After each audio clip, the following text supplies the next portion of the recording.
Hello, my name is Damian Grimshaw. I'm Professor of Employment Studies at King's College London.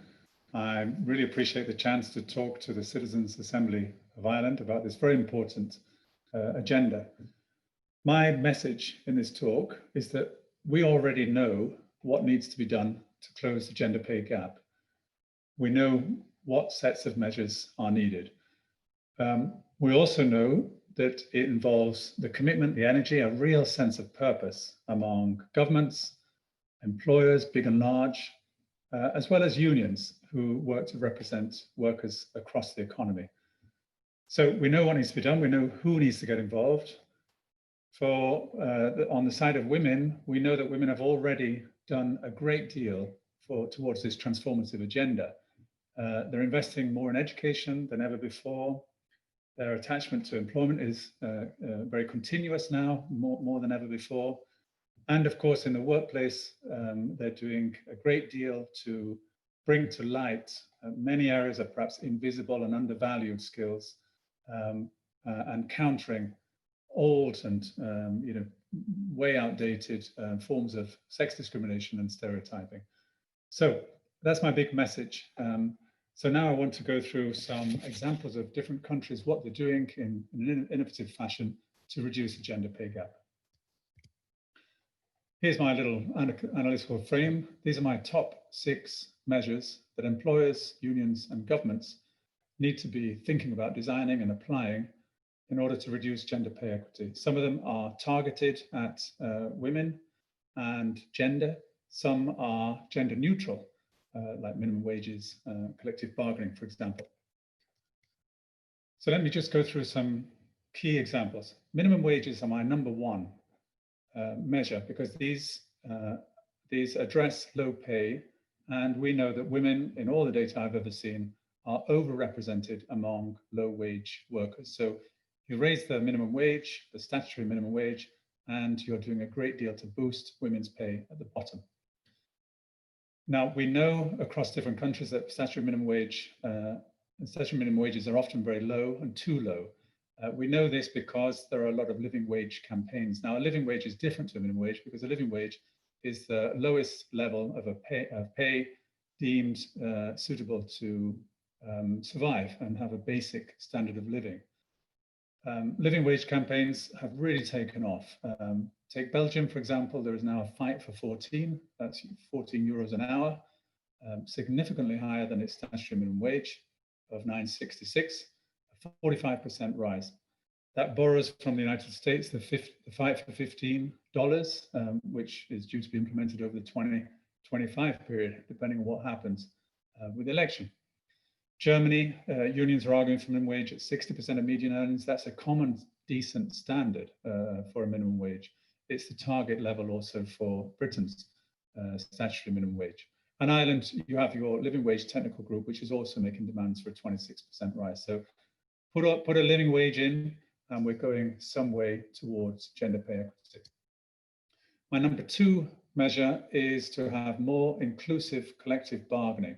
This is good for gender equality. So collective bargaining must encompass ideas about gender equality. I'm going to give you 2 innovative examples drawn from Europe. One is a new collective agreement in Spain. Now, this tackles conditions of work for outsourced catering workers, and it covers cleaners as well. And this is an area where women are overrepresented. So you improve those working conditions through collective agreement, and you go a long way towards improving gender equality. It was the first national collective agreement. It was signed in 2016. It's still alive and well. It put in place higher wage increases for lowest paid, inflation-proofed real pay increases, which is really important. It fixes a minimum working hours of 10 hours per week, and that's, of course, really critical to prevent too much irregularity of weekly earnings for women. And it also recommends transitioning temps onto permanent contracts. It's non-binding, but nevertheless, the recommendation is there. So that's one very good example. Another very good example is in the UK. And this was an initiative launched by Unison, the Public Services Union for Britain. Some years ago, they launched it, but it's enjoying some very recent success with more and more municipalities, local government actors signing up to this charter. And the charter says, when you outsource your provision of elderly care services to the private sector and the third sector, please abide by our charter, which, among other things, says you will pay higher fees to the providers. And that, of course, allows that provider then to improve the quality of working conditions because it's costs money.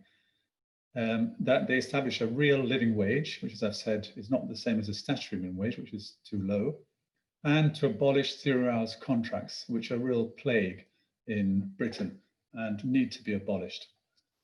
So there are 2 country examples. Now let's move to the third measure. And this is to have targeted measures that combat undervaluation of women's work in feminized occupations. This is very, very good for gender equality. Too much of women's work is concentrated into overly feminized occupations, and there's good research evidence to show that the more feminized occupations keep wages down, so that women for similar education skills working in masculinized occupations earn more. That's a major finding across many countries. So during COVID, of course, there's been a huge new emphasis on some of the feminized healthcare roles, the new essential and critical work for society, especially in ridding society of the pandemic. So France has recognized this, signed a major pay rise for wages of nurses and care workers, predominantly women. Germany's recognized this with a one-off bonus up to 1,000 euros to care workers for pandemic work. Other countries too have signaled that they're going to do something here. However, most countries still haven't responded to major campaigns to raise pay for healthcare and social care workers. And one wonders what else is needed to send a signal that this is a huge area of often invisible and clearly undervalued work and skills, and largely associated with feminization. So a lot needs to be done there on correcting undervaluation of women's skills. My number 4 is greater transparency of pay practices in organizations. Many countries now in Europe have some form of gender pay reporting of companies. In the UK, just to mention one, the legislation requires all employers with 250 plus employees, and that's on a headcount measure. So you could have 250 part-timers and you'd still have to report. It also includes agents in self-employed subcontractors, which I think is essential, and that's a good part of the legislation. And those companies have got to report their average gender pay gap, their median, at which 50% earn more and 50% earn less. They've also got to report on bonuses, and that's because there's good evidence to say that bonuses usually and often have favored male employees over female employees.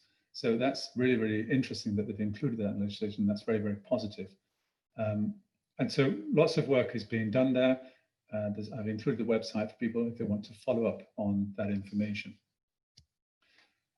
Now, my next one is on the public sector, because the government is both a regulator and an employer, and the public sector is a very critical area for the gender pay gap, because women are overrepresented in the public sector, and especially graduates. So women graduates make up a high share in the public sector. There's a great deal of concentration of women graduates in various occupations across schools, hospitals, government, and so on.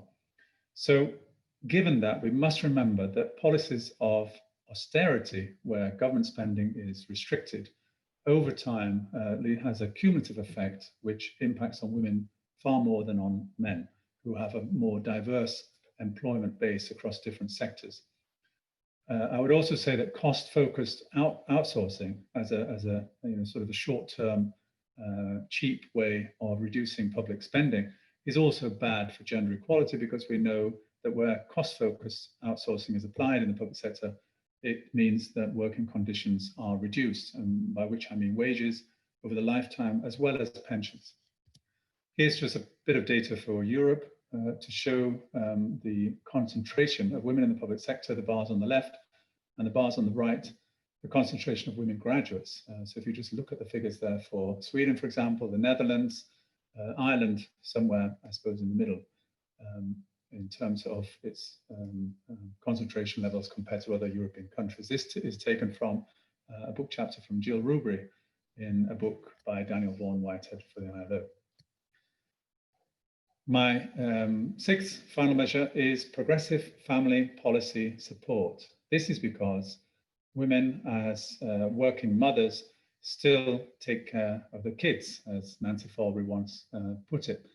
And despite some movement towards greater involvement of fathers, and in fact, especially during this period of remote working, where fathers are seeing, perhaps for the first time for some of them, all the work that needs to be done at home and getting more involved. And we hope that will have a long-term effect on family culture and the division of work within households. However, many countries, although we know what's needed here, many countries are not providing adequate policy support. We need to have generous and well-funded parental leave available for both mothers and fathers who are working. And importantly, as this graph shows, we need to have accessible and affordable childcare. This is taken from the OECD, where they count the costs of childcare as a proportion of household income, whether you're single and earning a low wage, 2/3 of the average, that's the dark blue circle, or you're a couple and you're earning 2/3 of the average wage, and that's signified by the white diamond. So on the right-hand side there, we have the UK with the most expensive childcare in the OECD. And this is, anybody in the street would tell you, this is the real nightmare scenario in the UK, that when you're working and your kids are pre-school, it's just a nightmare. You lose all your money on childcare. So you can look to find Ireland and check where it stands in relation to the other countries, and you'll see it's not doing awfully well either, in position number 4 there. So more accessible, affordable childcare is really necessary. And that's absolutely important to improve women's earnings and employment opportunities over the life cycle. And the more that childcare is shared between working mothers and fathers, the more we can break down really outdated gendered stereotypes where employers look to the man for promotions and trips with work and extra working hours, rather than women because of outdated and outmoded assumptions about who takes care of the kids. But it's got to be backed up by strong and progressive policy support. So we know what needs to be done, but no country yet has shown the gumption, the desire, the creativity to put together all these different measures in one gender transformative package. And that needs to be done. We know what needs to be done. We know how these different measures can interact with each other and complement each other in a way that improves gender pay equity. As I say, no country has yet done that. So who knows, maybe Ireland could be the first. So we've got to recognize a fast changing context. The norms and cultures around gender equity are constantly changing, and COVID is opening up whole new sets of issues for us in the way that countries are designing social policy, employment policy. And again, all these things have to be tested against their impacts for gender pay equality and gender employment equality. So with all that said, I wish this assembly all the best, and I hope this leads to better evidence-led policy design in the future. Thanks very much.